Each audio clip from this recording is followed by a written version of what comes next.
Hey, how's it going out there, everybody? Hope everybody's having a great day. It is June 7th. It's Friday afternoon. I'm in Auburn, Indiana right now. Just got unloaded a little while ago. Went and ate. Came back here. Hope you enjoyed that scale ticket. I'm not that good. I'm just really lucky. You know what they say? It's better to be lucky than good some days. So that was actually me just guesstimating where it should be before they even loaded the trailer. I was just like, I'm going to move this back some because I know it's way too far forward. So I slid it back some. I said that should get me close, you know. That way when I go to move it at the scale, I won't have to move it, you know, like 20 places because it's always hard to judge. Lucked out, man. That was crazy luck. So I hope you guys enjoyed that. Before I get into the numbers on this load, I just did a load up from Tampa up here to Auburn, Indiana. And before I get into that, I want to say thanks to everybody that has shared and subscribed and liked the videos. Thanks everybody for doing that. I really appreciate it. The channel's growing. It's crazy.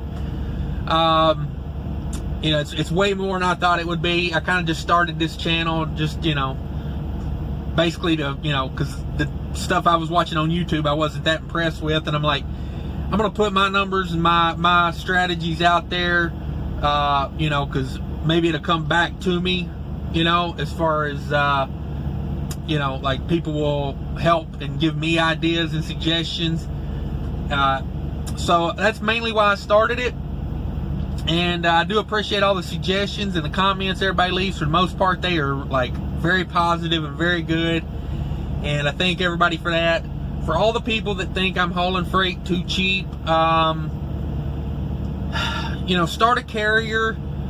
Prove to me you can book freight at those rates, and I'll come lease the truck on to your carrier. Because right now, you know, I'm not that bad in business. I'm maybe not Donald Trump at negotiating, but I'm pretty good at it. You know, like a little bit of my history. I started a business outside of trucking, and in the first 7 years, it grossed over $4 million. And I started that business with a pickup truck and $2 grand in my hand. So I'm not horrible at business. I mean, in the grand scheme, I probably know about this much, but that's you know, that's about 3 times more than a lot of people. So like I said, I'm not saying I'm booking rates, you know, and I'm not putting my numbers out there to brag. A lot of these loads I do, I'm like, when I go back and watch them, I'm just not impressed with the numbers. And when I'm hauling them, I'm not impressed with the numbers. But sometimes you got to do what you got to do in trucking to keep moving and get yourself into a better area, or just to earn some money for the week, you know. You know, I'm not out here to haul cheap freight. That's not my thing. I want to make the most I can in the short amount of time that I'm out here. So yeah, if you got ideas on how I can make more money, by all means, throw them in the comments, you know. As far as these, you know, my sister, baby's cousin's mama's dad, third removed uncle knows a guy who used to haul freight, and man, he made more money than I am, per mile, every day, all the time. Kudos to that guy. But you know, like, these are real numbers I'm putting out there, guys. And if you're doing better, let me know in my comments. I'll come watch your channel and learn from you, because I'm always willing to learn, and I will take constructive criticism very well. So by all means, if I'm doing something wrong, throw it out there. I love to learn. But yeah, sorry about that little rant there, guys. That just I don't know, that's one of my pet peeves, is like, don't tell me you can do better, show me you can do better. Because, you know, talk is cheap, and well, you know what they say. But anyway, I digress. Let's get to the numbers. Let's talk business. Opinion time is over. It's time for numbers. So I'm in Tampa looking for a load. Dropped off my ice cream. I get on the load boards. I'm looking around. I'm not seeing a whole lot. Funny thing is, when I was on my way to Florida, one of my astute viewers left a comment that said, the other day you was talking about Florida produce being good. Well, Florida produce, the big numbers are over for the spring. And I was like, what? Like, are you kidding me? But sure enough, he was right. There's still produce there, but the big numbers, you know, that Like when it all hits at one time and drives, you know, the demand goes up for the trucks, you know, therefore your price goes up. That's kind of equaled out now. There's produce down there to haul, but it ain't paying, you know, $4 or $5 a mile anymore. So, like I said, I was in Tampa. I was searching around for loads on the load board. I come across this one that I just got done with. I call the broker. She says, all right, yeah, so everything works out. We agree, you know, we're talking numbers and everything. And then she said, you know, we kind of get everything worked out. And she's like, all right, get me an empty scale ticket and fill your reefer tank up and call me back. So I do that in Tampa. I call her back. She says, all right, here's the deal. That farm is completely picked. No more produce coming off of that farm. So I said, what does that mean for me? Because, you know, like I've been sitting here for like, you know, a couple hours, which really wasn't on them because, I mean, I was pretty much out of hours for the day anyway, but I was, you know, I always try to use any little thing I can that I think they could take as it being their fault. And I try to, I don't get mean about it, but I bring it to their attention that I know. You know, it's like, I know, you know, I know. It's type of situations. So, she says, well, here's the deal. They moved up to Cordell, Georgia and started picking yesterday. And I said, well, you know, I booked the load from this farm to Auburn, Indiana, which, when I looked it up, Cordell, Georgia is on I-75, which would have been the route I was taking up. So she was like, well, if I can put like, she said I could probably put like $250 extra on this load if you want to stick with it. And you know, I'm thinking to myself, okay, she's going to add $250 to it, and of the 1,100 miles, 350 of it is now going to be empty.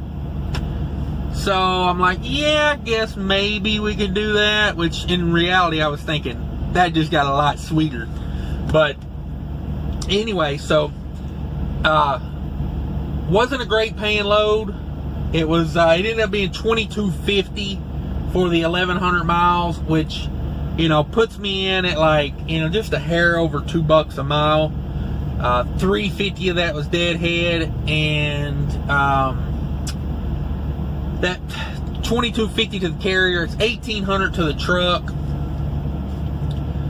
I wasn't too excited about the load. Honestly, I was like debating whether I was going to take it or not in Tampa by like how much I could get out of them, because, you know, Tennessee, Kentucky, I knew they were going to gross it out because they wanted an empty weight ticket. So, you know, North Georgia, Tennessee, Kentucky, you know, that's a lot of mountains hauling gross. Now, I didn't want to do that too cheap, you know, because well, you know, it costs more money to operate it. And, you know, so it's kind of on the fence. You know, 65-degree load, so I'm not using a whole lot of reefer fuel. It is produce, so we're running continuous. But, I mean, it's like 80 degrees in Indiana today, so it's not like the reefer's back there pumping cold air. It's just circulating air, basically. So, I ended up, you know, after she told me all that, I was like, yeah, I'll definitely take it. I'll go get it. They were really good about working the hours. I told them, I said, I can't pick it up today. They said, it's fine. You can pick it up at 7 o'clock in the morning. And I said, well, if I pick it up at 7 o'clock in the morning, which is what I'm going to have to do because of my hours, I said, if I pick it up at 7 in the morning, that original delivery time is not going to work. And so they were really good about working a new delivery time that worked better for how my hours were set up. I mean, they basically called me and said, when do you want to deliver? Because we'll call and we will, you know, we can get within an hour or two. More than likely, we can get with a couple hours of when you want to be there. And that's refreshing to hear when you're delivering a load to a warehouse, a big, you know, refrigerated warehouse. Because normally they're like, oh, well, you can't make your delivery that we originally set up 2 weeks ago? Well, guess what? You got to babysit this load for us for a week. I hate when they do that. But anyway, that, you know, so it wasn't a great paying load necessarily, but it was the broker really worked and helped make it a more convenient load. So anyway, let's get on through the numbers here. So it was about little over $2 a mile to the carrier, which is like $1.65 to me at the truck level. Let's get these numbers done. Truck fuel, $5.66. I'm about 100 over on. I've used about 100 less than that because of the load I got to go pick up tomorrow. So $5.66 what I put in. Reefer 120, that's about 40 more than I'm going to use because the load tomorrow I didn't want to stop and get fuel. When I get hours back, or when my break's over tomorrow, I'm going to haul over to Chicago and get that. $24 day off, $10 parking. Didn't have to pay for parking, but I didn't want to park at a Pilot that was like, sometimes I don't park at the Pilots. They're like Rookieville, you know what I mean? Had a guy hit my trailer the other day there at a Pilot, not that one, but at a Pilot. Funny thing is, he hits it with the hinge on his trailer. He just barely glances it, rips two little, slits in the side of the trailer. I patched them up, but I was just more angry at, he parks, he's trying to wiggle in between me and another truck to my left. If you look to my right, there was 5 empty parking spots he could have got in. But he wants to wiggle in between us for some reason. I'm like, I'm just like, dude, like, I mean, I know you're new at this, but like, pick your battles. Like, you know what I mean? You're trying to get into a spot between me and another truck. For what reason? I don't know. Like, if you parked on the other side of me, okay, you got to walk 40 extra feet to the truck stop. Is that really why you were trying to park there? I couldn't understand the strategy. He didn't have a strategy.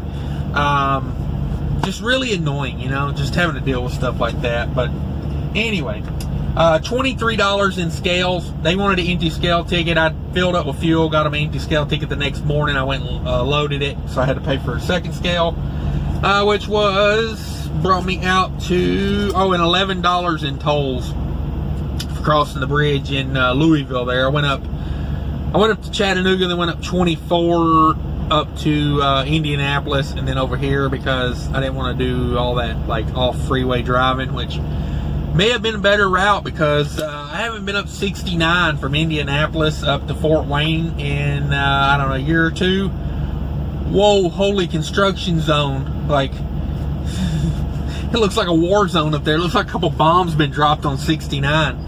But salute to Indiana. I wasn't aware they fixed roads, but apparently they were rebuilding 69, so very impressed to see what's coming there. And so that left me $10.45 after variable cost. Like I said, not a great load, not a killer load, but after variable costs, we're still at almost $1 a mile after variable cost. So not a bad profit on this one, but I mean, like I said, it was a move me load. I wanted to get out of Florida. I wanted to get back north. I was going to go to the house, but I got this load out of Chicago now. I'm going to go grab that up tomorrow, run that. That is a great paying load. Loaded miles on that, it's close to $5 a mile. All miles I'll be 4 or really close to 4. So everybody that thinks I'm a scab for hauling, for less than $4 a mile, stay tuned, because maybe I'll have a load where I get that $4, that unicorn $4 a mile load. Yeah, guys, appreciate everybody tuning in. Thanks everybody for watching the videos. You're getting honesty here with the numbers, you know what I mean? Like, I guess a lot of guys I used to watch on YouTube that used to show their numbers, they don't do it no more. And I'm assuming a lot of that is because they don't like the grief they get from people going, well, you're hauling too cheap. And then the other half of people are, you're lying, you can't get those rates. I'm like, I don't know. One guy says I can't do it. One guy says I'm too cheap. So maybe that's why they don't show their numbers anymore. But I'm going to keep showing mine. Leave your comments. I don't care. I'll read them. I will probably reply to them. So send them. Let's see what you got. See what you're doing out there, everybody. I like to learn. So by all means, crack an egg of knowledge all over me. And I'll make an omelet out of it. But that's what's up, guys. Thanks again, everybody. Channel's growing like crazy. Couldn't be more happy. But that's what's going on, guys. I'll cut you another video as soon as I get this next load off the trailer. Well, I got to get it loaded first. When I get it loaded then off the trailer, I will definitely have you a video of it, and it should be better paying freight. So stay tuned. Thanks, everybody. Take care of each other. Bye.